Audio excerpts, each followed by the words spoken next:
Radio Publique Africaine.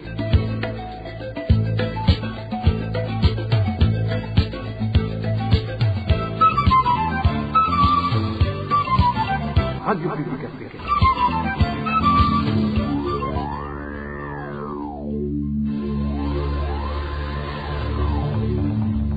C'est le moment de suivre le journal parlé en français. À la présentation, Eloge Diva, Lemesha. Merci d'écouter la radio publique africaine. Bonsoir et bienvenue dans le journal de ce 26 décembre 2024, dont voici les principaux titres. Le numéro 1 burundais impute une part de responsabilité aux banques commerciales dans la dévaluation de la monnaie burundaise. Déclaration faite ce vendredi par le président de la République au cours de l'émission publique qu'il a animée en mairie de Bujumbura. Et après plusieurs indignations de téléculteurs qui se lamentaient des pertes enregistrées après la vente de leur récolte, le ministre qui a dans ses attributions l'agriculture a mené une descente ce jeudi à Kayanza pour discuter avec les téléculteurs de cette localité. Malgré qu'il ait promis de résoudre certains problèmes lui déclarés par des téléculteurs de Kayanza, ces derniers indiquent être restés sur leur soif. Et dans la rétrospective de l'année 2024, aujourd'hui c'est le tour du domaine de la diplomatie. Dans ce domaine, des relations se sont un peu améliorées avec certains pays au moment où elles sont restées froides avec d'autres. Voilà pour les titres. Le développement, c'est dans un instant.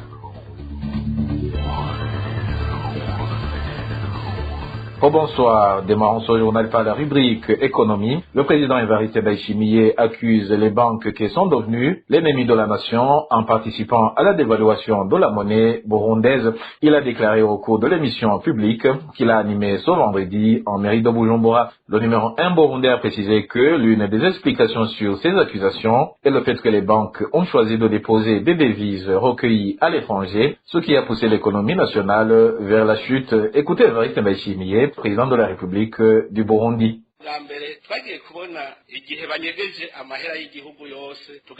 En premier lieu, on a dit que les billets ne circulaient plus. À titre illustratif, ce sont les billets de 5 et de 10 000 francs, alors que plus de 500 milliards devraient être en circulation. On a trouvé qu'il nous reste moins de 15 milliards et le reste était en cachette. On a bien compris quand nous avions amené de nouveaux billets et on voyait déjà qui apportait 15 millions avec deux billets bien emballés qui n'ont jamais été utilisés. J'entendais que ces billets étaient cachés. Après enquête, nous avions découvert qu'ils voulaient que nous produisions d'autres billets et que quand la Banque nationale va les mettre en circulation, ils vont donc laisser circuler les billets cachés, allait donc engendrer de l'inflation. Par la suite, nous avions découvert d'autres personnes qui avaient apporté des dollars pour collier que tu gardes beaucoup de billets en flambeau et que tu vas acheter un simple produit avec un sac de billets en flambeau qui utilise les dollars. C'était donc la chute totale de la monnaie burundaise. Vous comprenez que c'est un combat dur. Dieu nous a aidés et nous a orientés vers la création de nouveaux billets avec un nouveau modèle. Après la venue de nouveaux billets, des semaines après, ces billets ont commencé à disparaître. J'ai ordonné que des enquêtes soient faites auprès de toutes les banques et on a découvert que l'argent était là parce qu'on savait le montant donné à chaque banque et on a déduit que c'était un dossier judiciaire car c'était un crime économique. Après l'arrestation des 3 responsables des banques, ces billets ont refait surface. Autre chose, vous aviez entendu des ONG qui criaient qu'elles ne voulaient faire des dépôts de devises à la Banque nationale, qu'ils souhaitaient de déposer dans les banques commerciales. On les a laissés et on a découvert par la suite que ces ONG n'ont rien déposé dans ces banques commerciales et cela nous a beaucoup étonnés. On a découvert par la suite que ces ONG déposaient des devises sur des comptes appartenant à ces banques commerciales et ouverts à l'étranger. Ces banques offraient de l'argent en flambeau à ces ONG, donc on a découvert que les devises restaient à l'étranger et n'étaient jamais comptées dans l'économie nationale. C'est le même cas car on a demandé aux investisseurs burundais qui importent des marchandises à l'étranger, on leur a demandé s'ils avaient déposé des devises à la banque pour le transfert et ils nous répondaient qu'ils avaient déposé des devises, mais aucun rapport n'a montré les dits transferts. Cela m'a montré que les banques étaient devenues l'ennemi de la nation. Et le projet de réhabilitation de la route Bujumbura-Gitaza et certaines voiries de la mairie de Bujumbura, un projet de la Banque mondiale avait accepté de financer il y a cela 2 ans, n'a pas avancé du fait que l'État burundais a sollicité de l'aide pour réaliser ce projet sans qu'il ait terminé de bien faire des études y relatives. Un fait qui a poussé la Banque mondiale de demander à l'État burundais de refaire ses études. Cela a été déclaré également ce 27 décembre 2024 par le ministre qui a dans ses attributions les infrastructures. Le nommé Dieudonné Dukundane, c'était au cours de l'émission publique animée par le président Évariste Ndayishimiye. Dieudonné Dukundane a expliqué que le dit projet pourrait démarrer au milieu de l'année prochaine. On l'écoute.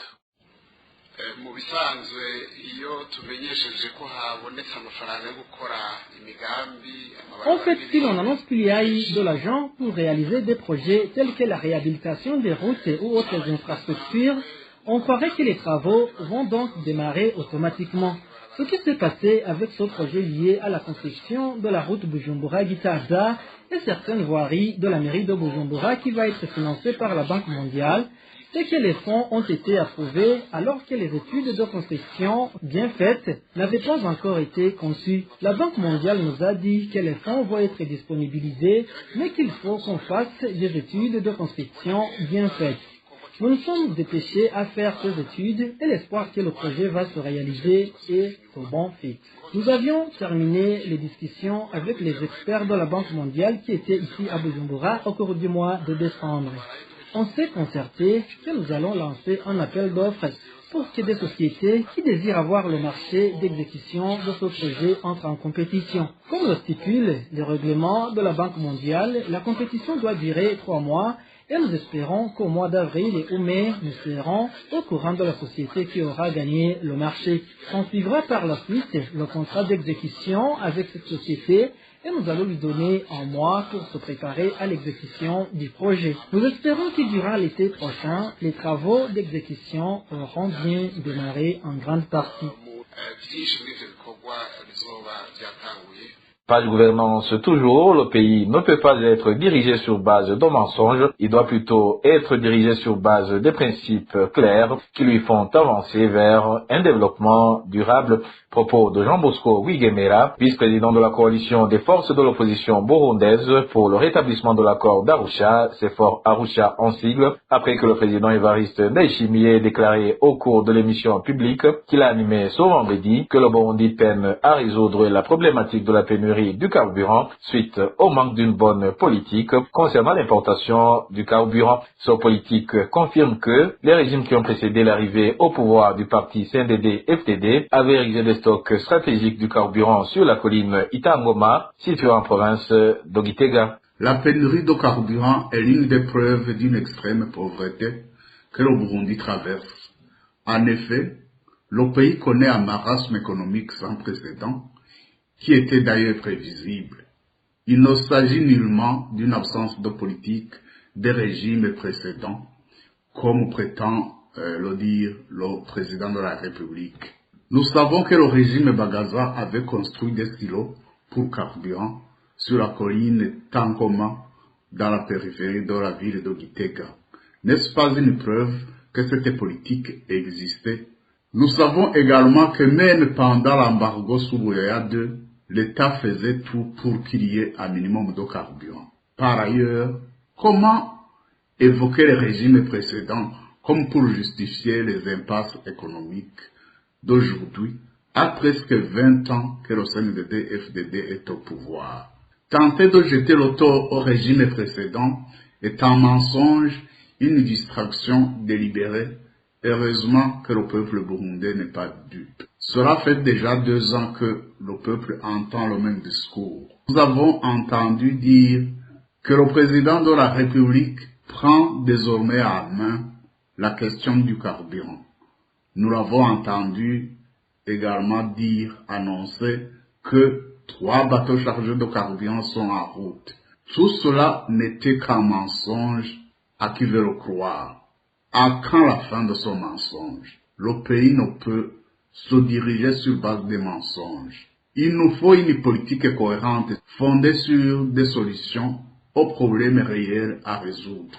Les autorités devraient faire preuve de courage et d'humilité, accepter d'apprendre, de profiter de l'expérience des amis qui ont réussi leur politique économique.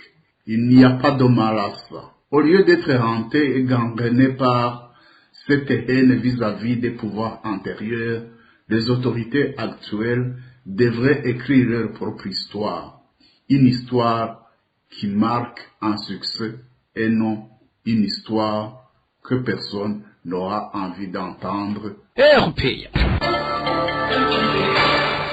Et je vous le disais en titre, le ministre de l'Agriculture et de l'Élevage fait savoir que les téléculteurs vont bientôt bénéficier, avant la fin de cette année, de la somme des arriérés de 2 ans sur les récoltes vendues à l'Office du thé du Burundi, dont il réclamait. Le ministre Prosper Dodiko l'a annoncé ce jeudi, après une rencontre avec les téléculteurs, durant ces moments auxquels certains d'entre eux ont même décidé de déraciner le thé pour planter d'autres cultures vivrières, en affirmant que le thé leur fait enregistrer des pertes.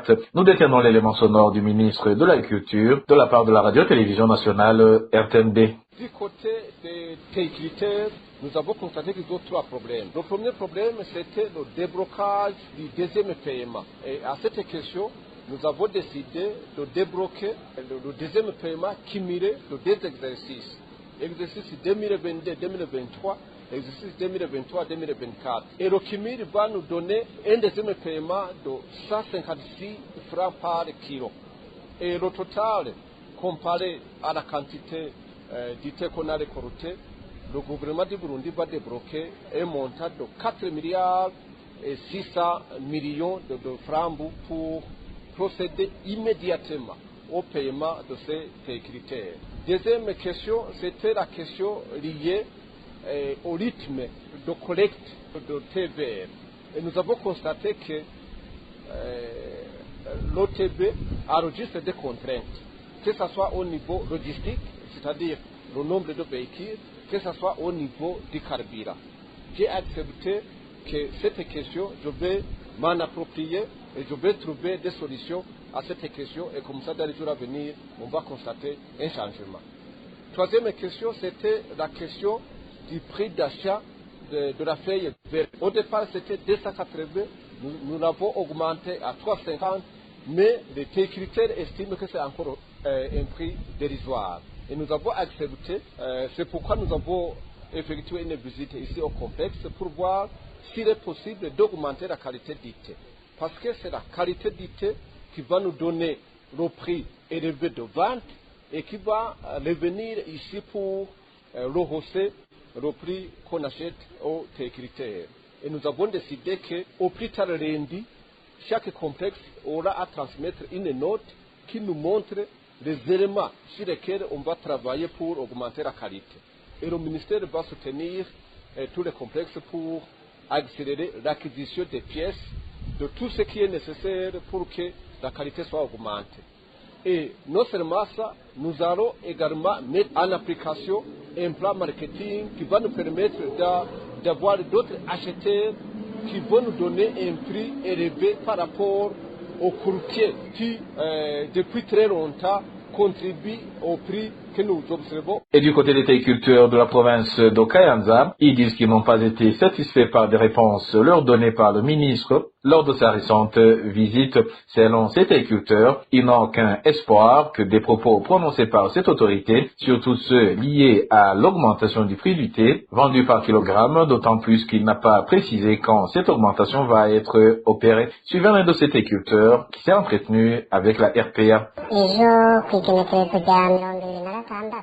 Précisément, en date du 26 décembre 2024, le ministre de l'Agriculture et de l'Élevage a visité l'office du thé du Burundi, la Blanche de Guegura. Par la suite, il a rendu visite aux agriculteurs avec lesquels il a tenu une réunion. Lors de cette réunion, le ministre a demandé aux agriculteurs pourquoi ils sont en train de la signer le thé. Ils ont répondu qu'ils le font parce qu'ils ne voient aucun intérêt dans la culture du thé, qui reçoivent peu d'argent lors des récoltes. En fait, les agriculteurs dépensent beaucoup d'argent en cultivant cette culture, mais ils n'enregistrent pas de bénéfices. Après, les solutions proposées par le ministre n'ont pas plu du tout à la population. Nous n'avons pas été satisfaits par ces réponses. Nous attendons qu'il précise le nouveau prix d'un kilogramme du thé mis en vin. Il nous a dit que nous allons recevoir l'argent en abondance, mais sans toutefois nous explique comment cet argent va nous parvenir. Tout cela n'a fait que mettre en question ses propos. Il n'a pas même dit à quand les promesses nous données vont être mises en place. Il n'a même pas donné de précisions sur la disponibilité de véhicules pour le transport du thé. Aucune solution pour le manque de carburant. Donc, nous comprenons pourquoi nous n'avons été satisfaits par ces réponses.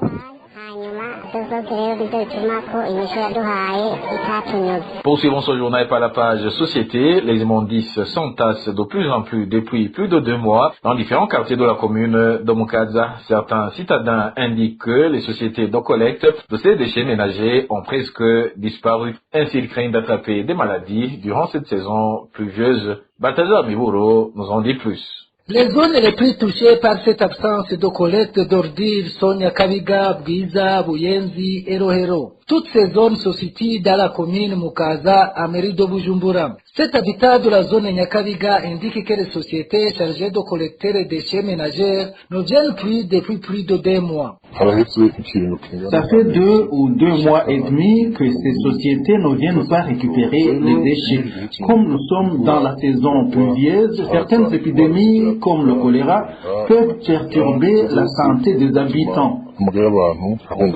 Ce citadin demande au maire de la ville de Bujumbura de prendre des mesures pour ces sociétés de collecter d'ordures à respecter les contrats convenus avec la population. Ça fait 2 ou 2 mois et demi que ces sociétés ne viennent pas récupérer les déchets. Comme nous sommes dans la saison pluvieuse, certaines épidémies comme le choléra peuvent perturber la santé des habitants. Ce citadin déplore le fait que la situation se présente ainsi alors que l'argent payé à ces sociétés venait d'être revu à la hausse en ajoutant 1000 francs supplémentaires sur les 3000 francs payés auparavant par ménage. La rédaction de la RPA attendait de joindre le maire de la ville de Bujumbura, Jimmy Atungimana, sans y parvenir. Et à présent, nous allons suivre la rétrospective de l'année 2024 dans le domaine de la diplomatie. Les relations entre le Burundi et d'autres pays n'ont pas beaucoup changé au cours de cette année. Ces relations sont un peu améliorées avec certains pays, alors qu'elles sont restées froides avec d'autres. Les principaux aspects de la coopération entre le Burundi et d'autres pays en 2024 avec Emile Niwasumba. Les frontières terrestres entre le Burundi et le Rwanda sont fermées depuis environ 1 année. Le gouvernement burundais a expliqué qu'en décembre 2023, les rebelles de Red Tabara qui ont attaqué la zone de Gatumba avaient bénéficié du soutien du Rwanda. Le gouvernement rwandais avait rejeté ces allégations et le mouvement Red Tabara avait nié toute collaboration avec le Rwanda. Jusqu'à présent, le Burundi exige que le Rwanda extrade les auteurs du putsch manqué de 2015 avant de rouvrir ses frontières terrestres avec son pays voisin. Les relations entre le Burundi et la République démocratique du Congo, elles, semblent au bon fixe, surtout dans le domaine militaire, après que les 2 pays se sont convenus de combattre ensemble le M23 au nord Kivu et Red Tabara au sud Kivu. Après l'entretien d'environ 2 heures entre Félix Tshisekedi et Evariste Ndayishimiye à l'aéroport de Bujumbura le 22 décembre dernier, les 2 pays ont expliqué que leur échange portait sur la sécurité, la stabilité et le développement économique dans la région des Grands Lacs. Au cours de l'année 2024, le Burundi a également abrité le 23e sommet du COMESA, C'était le 31 octobre. Le président Évariste Ndayishimiye a remplacé son homologue zambien à la tête du sommet des chefs d'État de son marché commun de l'Afrique orientale et australe. Au cours du sommet, Évariste Ndayishimiye a annoncé la levée de visas de court séjour pour tous les ressortissants des pays membres du COMESA qui visitent le Burundi. En ce qui concerne la coopération entre le Burundi et l'Union européenne, les 27 ont prorogé d'une année les sanctions à l'égard de Joseph Mathias Niyonzima, alias Kazungu, pour avoir compromis la démocratie ou fait obstacle à la recherche d'une solution politique au Burundi au début de la crise du troisième mandat du président Pierre Nkurunziza en 2015. L'officier du service national de renseignement ne peut pas voyager dans les pays de l'Union européenne ou de transiter par ceux-ci. Il fait également l'objet d'un gel des avoirs et il est interdit aux citoyens et aux entreprises de l'Union européenne de mettre des fonds à sa disposition. Mathias Joseph Niyonzima, alias Kazungu, peut adresser au Conseil de l'Union européenne, avant le 20 juin 2025, une demande de réexamen de la décision. Depuis la levée des sanctions à l'égard du gouvernement burundais en février 2022, l'Union européenne continue de financer des projets dont les fonds sont directement gérés par les 27 ou ses partenaires. Les conditions pour l'éligibilité à l'appui budgétaire comme la stabilité macroéconomique, la gestion des finances publiques et la transparence n'étant pas encore remplies par le gouvernement burundais au cours de cette année 2024. Plus précisément, le 1er août, Évariste Ndayishimiye a rendu visite à son homologue zambien et lui a fait un don de 5000 tonnes de maïs, de riz et de haricots. Au cours de la visite, le Burundi et la Zambie ont signé plusieurs accords de coopération, notamment dans le commerce, l'agriculture, la protection sociale et les systèmes de développement. Dans son allocution au Parlement zambien, Évariste Ndayishimiye a dit que le Burundi avait l'intention de rejoindre la SADC. Il semblait demander le soutien de la Zambie, expliquant que les deux pays participaient à une lutte commune pour le retour de la paix à l'est de la République démocratique du Congo. Il faut rappeler qu'en 2019, la candidature du Burundi a été rejetée par cette communauté de développement des pays de l'Afrique australe pour non-résolution du processus démocratique. Et voilà, chers auditeurs de la radio publique africaine, c'est par ici que le journal de ce 28 décembre 2024 s'achève. Merci pour votre écoute et je remercie également mes collègues de la rédaction et de la technique pour leur parfaite collaboration. Au micro, vous étiez avec Éloge Divin Remécha. Je vous souhaite un bon week-end.